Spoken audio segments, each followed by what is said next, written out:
एक गांव था जहां पुराने जमाने की कहानियां हवा में तैरती थीं। एक ऐसा मंदिर जहां पत्थर ही नहीं, हवा भी किस्से सुनाती थी। मैं आपको बताने जा रहा हूं पायल की खौफनाक दास्तां, एक ऐसी कहानी जो हकीकत को अजीबोगरीब घटनाओं से मिला देती है। राजस्थान के दिल में इस छोटे से गांव में काली माता का एक मंदिर था जहां लोग अपनी दुआएं मांगने आते। लेकिन कुछ तो गड़बड़ थी। महीनों से मंदिर के आसपास अजीब सी चीजें हो रही थीं। एक अनदेखी ताकत जिसे सूरज ढलने के बाद वहां जाने वाले महसूस करते।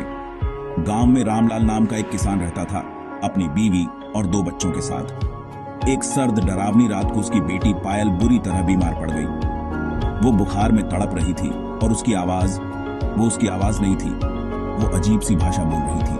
उसकी आंखों में काली डरावनी सी चमक थी। ये कोई बीमारी नहीं थी, ये कुछ और ही था, कुछ गहरा। गांव के बुजुर्ग एक बुरी आत्मा की बातें करने लगे। ये कोई मामूली बीमारी नहीं, भूत का साया था। उन्होंने रामलाल को पंडित जगन्नाथ के पास जाने को कहा, जो अपनी आध्यात्मिक शक्तियों के लिए दूर दूर तक मशहूर थे। पंडित जगन्नाथ आए और उन्होंने तुरंत उस आत्मा की ताकत को महसूस कर लिया। उन्होंने कहा कि ये आत्मा बहुत पुरानी है, मंदिर से ही जुड़ी हुई है और पायल को इससे छुटकारा दिलाने के लिए मंदिर में एक पवित्र अनुष्ठान करना होगा। आधी रात को मंदिर की झिलमिलाती परछाइयों में अनुष्ठान शुरू हुआ। हवाएं चीखने लगीं और दिए बुझ गए। पायल का चेहरा एक खौफनाक मुस्कान में बदल गया, उसकी आंखें खून जैसी लाल।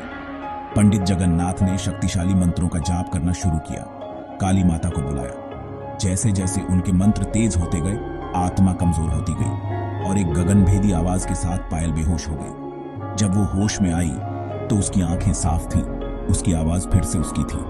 अपने पिता से लिपट कर वो रोई, उस बुरी आत्मा के चंगुल से आजाद। पंडित जगन्नाथ ने सबको यकीन दिलाया कि वो आत्मा हमेशा के लिए चली गई। गांव धीरे धीरे पहले जैसा हो गया, लेकिन उस डरावनी रात की कहानी फुसफुसाहटों में जिंदा है।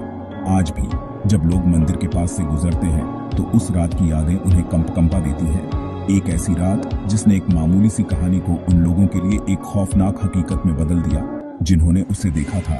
ये सिर्फ एक कहानी नहीं है, ये हमारे और परछाइयों की दुनिया के बीच के पतले पर्दे की याद दिलाती है। याद रखो, कुछ कहानियां इतनी सच्ची होती हैं कि अंधेरे में भी नहीं मिटती।